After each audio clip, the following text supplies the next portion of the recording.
Today, we're repotting a plant. Let's go.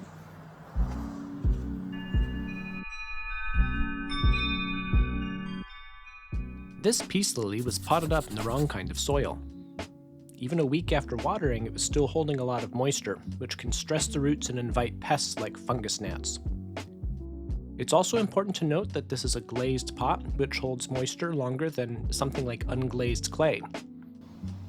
That can be great in warmer weather, but in cool conditions it means the soil choice really matters, especially for plants that don't want wet feet. Tools like a moisture meter and simple visual clues can help confirm what's going on. When you repot, you don't want the roots to be bone dry or soaking wet. Before repotting, I like to pre-wet my new soil. This helps it hydrate evenly and prevents dry pockets once the plant is back in the pot. You want the mix lightly moist, not dripping wet. This plant has only been in this pot for about a month, so I'm removing as much of the old soil as I can without damaging the roots. It wasn't in long enough to fully develop a dense root system, but I also wanted to give it enough time before doing a second transplant to help reduce shock.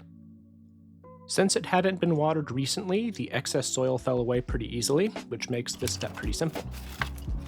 I'm repotting back into the same pot with a better draining soil mix.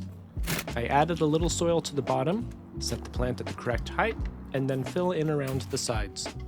The goal here is good contact between the roots and the soil without compacting everything too tightly. I also added a thin layer of horticultural lava rock to the top of the pot to help prevent fungus gnats from reaching the soil.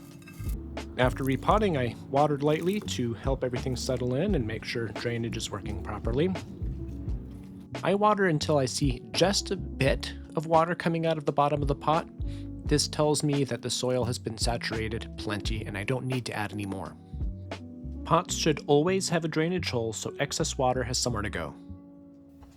Once that's done, the plant goes back in its usual spot so it can start adjusting to its new soil. Repotting like this can really help reset a plant that's been staying too wet. It won't bounce back overnight, but with better drainage and airflow, it has a better chance to recover. Thanks for watching. If you enjoyed this video, don't forget to check out these other ones. See you next time.